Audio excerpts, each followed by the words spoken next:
Hey everybody, it's Phil, and I just wanted to tell you about how to write an ebook and how to write, I guess, a book in general, and how I went about writing mine. So, first off, let me introduce myself. My name is Phil, and I started a Facebook page back in July of 2015, and I started it to help people get over breakups. So, I would give advice on how to move on, and I would also write poetry on moving on and helping people get over their last relationships. So after I started writing them, I got a lot of requests through my page to start writing a book or telling me that I should write a book. So I started to look it up. I went on Google and, of course, typed in like how to write an ebook or how to write my own book and watched a lot of videos on YouTube about it. So I decided that I was going to start writing an ebook. So I want to teach you about what I did and what the process is on how I went about doing it.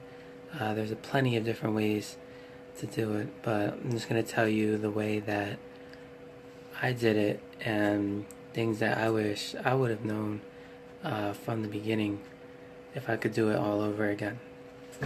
So, first off, the first thing that you need to do is obviously just start writing. If you're gonna start writing a book, the first most important thing is to just have to get started, and you just have to start writing. I just used my laptop, and I was even using just Microsoft Word, so you can just use that. And I'm not sure what it is for Apple users, but I was just using Microsoft Word to write my book. One of the important things that you want to start out with is that you want to start with having an outline, kind of like of where you want your book to go. To start with, kind of like an introduction of who you are, and then you have like your content, and then kind of like what the reader should take out of it from the end if you're going to write that kind of book. So you just have to start writing pretty much. I mean, that's the hardest part, is just starting to actually write the book. So I would go into Microsoft Word, write your title, you get your outline, and you have to put time aside to actually write. So I would just wake up usually around 5 days a week, and I would go get food somewhere, and I would write for like an hour and a half. At times, if you come home from work and you're inspired, you write for like another hour or some change. It's really good if you want to have a deadline of when you want your book to be done. But I mean, seriously, the most important part of writing the ebook is just writing it. That's the most important part, okay? So, I mean, once you got your ebook written, or during the process that you're writing it, so one of the things that you're going to want to do is you're going to want to hire a professional designer to create your cover.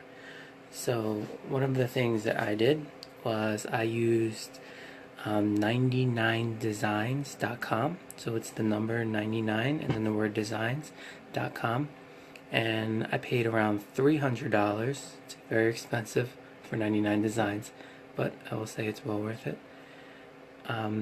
You submit you pretty much submit your idea of what you would like your cover to have, or your theme, and they will have different designers submit their different ideas to you, and then in the end you pick whichever design you like, and then the winner gets the money, the $300, and then you get your design. So they will do an ebook cover for you, and they will also do a hard copy cover as well. So I mean, if you want there's other routes about going about this, and I will explain that in a few minutes. But so you know, this is my cover here. Alright, this is my back cover here. Okay, so my designer designed this front. One thing to pay attention to is that you will also might have to pay for extra clip art. So clip art that the designer does not own the rights to. So you want to pay attention to that as well. Like this background and this heart here, I had to pay extra money for that because the designer does not own the rights to that. Okay, so make sure you pay attention to that as well. And then you write your own thing about what you want on the back, and then they'll design it for you. Alright? So, like I said, so the most important thing is writing, starting to write. Then you want to get your cover design as well while you're doing it, okay? Another thing is that while you're writing, and once you get your outline is pretty much going to be your table of contents. So you want to get a table of contents started probably from the beginning. I slacked and I waited till last minute to do this, and it is a pain to go through and outline your whole entire book by each subject and putting it page for page. It is a pain. So make sure you try to do this while you're writing your book. Okay? So obviously, so you got your book wrote, and you've, so let me talk about the other design part. So there's an app on your phone. You can get it on an Apple store, or you can get it on Android. The app is called Fiverr. It's Fiverr, I believe.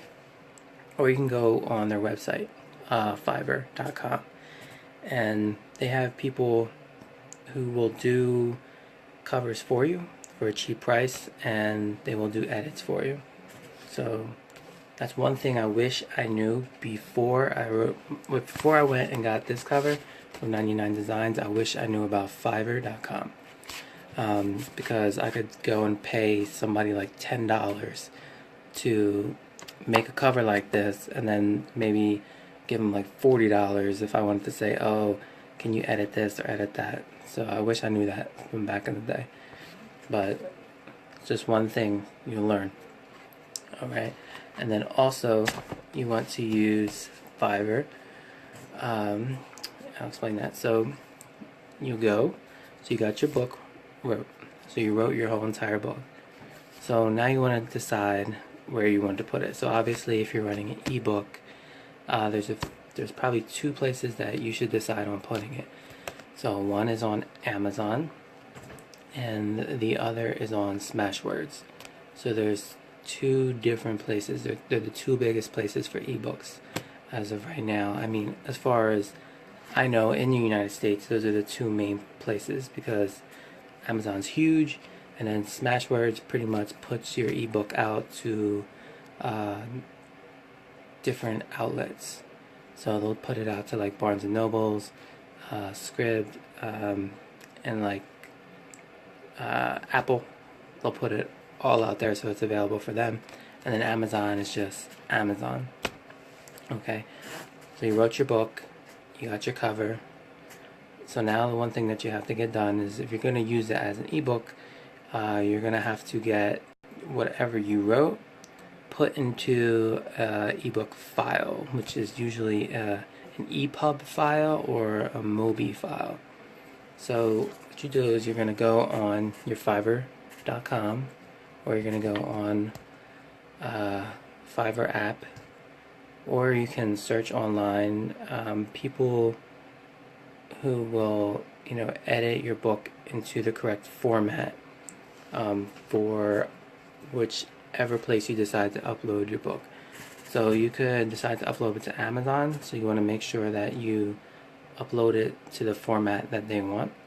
And the same with Smashwords. They both actually require two different files, so you're going to want to make sure that you submit the right one to either one. So what you can do is you can go on Fiverr and you can look it up, and you'll put format. You can just type in like format ebook for Amazon. So what you would do is you would send your script. So you would send your normal Word pad or Word file or whatever Google file you have, and you would send it to the person, and then the person will edit it and format it to make sure that when somebody reads it on their phone, or when somebody reads it on like a Kindle tablet, a lot of people say Kindle, so format it for Kindle, so it'll look right on the Kindle tablet, or it will look right on a person's phone. Okay, so the same with Smashwords. Smashwords does the same thing. They'll try and make sure that it looks right on an Apple phone or a Nook or wherever else it gets sent out to, wherever you allow it to get sent out to. So that's pretty simple. So what you could do is you just, you open your Fiverr account. I have no affiliation with Fiverr, by the way. This is just what I did. So you would open your Fiverr account. You send whatever you wrote to them, and then they'll send you a script back. They'll send you exactly what you need back. They'll send you their file. So then you have your book wrote. You have your cover as well, and you have it formatted. So that's all you pretty much need in order to get your ebook started. A lot of people will tell you to pick a very good cover, so make sure you do that, because that's the first thing that the reader sees and catches their attention initially. So you wrote your book, you got your cover, and now it's formatted. So now the only thing left to do is to upload it. So you can go and open up an account with Amazon. That way you can upload your book to Kindle. And once it's uploaded to Kindle, you just go in, you put in your name.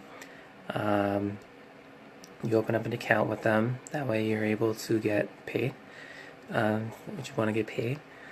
So you just put in the name of your book. You can come up with like a subtitle. You're going to come up with good keywords. That way people are able to find your book and make sure that it's relatable to the topic that they're searching for. You also want to try and pick which category you want your book to be in, which is kind of daunting, because there's a lot of categories and subcategories. So you want to make it kind of so that your book shows up towards the beginning. That way people will find your book, because that's the most important part, because your book's going to be in the mix of a lot of other books. Okay, so you upload, you got your title, your subtitle, whether you're in the publishing rights. You'll learn that with Kindle and Amazon, there's different publishing rights where you can decide what the price is of your book. Smashwords is just Smashwords. Smashwords, you can just pretty much price your book at whatever price you want, but with Amazon, it's a little more different. Amazon has like a 70% royalty option versus like 70% you and 30% them. If you decide to enroll in something they call the KDP program, which I'm not going to get into right now. But say I was to sell my ebook for $10, then you would make $7 on the sale, and they would make $3 on the sale. So that's all that's left to do is you open up your Amazon account, and they'll ask you to upload your book. You upload it, you set a price for it, they'll review it, and they'll say it's live in the Kindle store. You'll get an email, and then boom, you've written your first ebook. It's not that difficult. The most difficult part about it is the writing. I wrote an ebook around 95 pages, I believe. 95 pages. And it really didn't take that much work. I saw a YouTube video about writing an ebook in less than 24 hours, and I was like, no way, this can't be. So most likely, so what it meant was that you can write an ebook in less than 24 hours if you space it out. So if you space it out like 24 1-hour sessions or something like that, you could write an ebook in that amount of time. And it's very, very true. You could definitely do it. So another thing, so when you do write an ebook, you will also have an option to see if you would like to get your book available in hard copy. and you also get an option to see if you wanted to get it through Audible. So if you want, so both of these, I've only done the hard copy. So this hard copy was made with a company called CreateSpace, which is owned by Amazon. So this is another thing you're gonna have to use Fiverr for. All right. So you're going to have to go to Fiverr. In your Fiverr app, you have to open up an account with CreateSpace, which is owned by Amazon. So what CreateSpace is, it's a print-on-demand book printing service. So what happens is that before you would order your own books, and you would order like 200 or however many, and you would try to sell them. But if some people only bought 100 books, you'd be left with 100 books of inventory left, and you'd be screwed. So now what CreateSpace does is they print it on demand. So once the customer orders it, they ship it, and they take a piece of your profit, pretty much. So you'll have to open up an account with CreateSpace. You will have to make sure that your cover is acceptable. They are very particular, but this is another thing that you're going to use Fiverr for. I use Fiverr a lot, but it is a very big help. So what you do is you can upload your book you upload your cover to CreateSpace, and if CreateSpace has a problem or says that the dimensions are wrong, you will go to Fiverr and check to see if there's somebody who can do a CreateSpace cover and format it. Okay, that's exactly what I did. I had gotten this design from 99 Designs, and I tried to upload it to CreateSpace, and CreateSpace said no, it won't fit the size of the book the way it's like made. It wouldn't fit the size of the book, so I had to go to Fiverr and send it to somebody, and then they edited it, and then it worked just like that. So you would open up a CreateSpace account, you would upload your cover, and you upload your book, and then they will do the rest from there. If somebody orders your book on Amazon or through CreateSpace, they will ship it to the customer, and then you will get paid, and they will get paid as well. So it depends on your pricing, on how you want to price it. They have different like distribution deals where people can get a wholesale, so that is up to you. So that's pretty much. It's really not that hard to write a book and self-publish it. Amazon and Smashwords and CreateSpace, the Audible company where they can get it in, or people can read the book and listen to it, is ACX, which is also owned by Amazon. That is either a royalty deal or it is a fee deal. So what you can do is you go on ACX or Audible, and people will audition to read your book for a fee. So you can pay somebody like $50 or $100 an hour to read your book, record it, and send it to you. Or you can pay them a royalty deal, and they'll read your book, but every time you sell a book, they take a percentage from you. So that is completely up to you. You get to decide that, and people audition for it, so you get to decide the voice that best fits how you believe your book should be. So if you guys wanted to check out my book is Passages of Our Broken Hearts, and I run a Facebook called Breaking Up to Breaking Out, and that's how I ended up writing my book. You'll see here that like many people that write ebooks have already a lot of things written, especially if you write a blog, then you have a lot of things already that you can put into here, and that helps. It's a very, very big help. Another thing that I learned that is very amazing is to put volume 1, or to put some kind of continuation, to let people know that there's going to be a second version that really will try to help boost your sales, because that means they'll be anticipating a second book. Alright, so I hope you found my video helpful, And I hope to see you guys around soon. Let me know and comment below. And let me know if you have any questions. And I'll try to answer them. Thank you.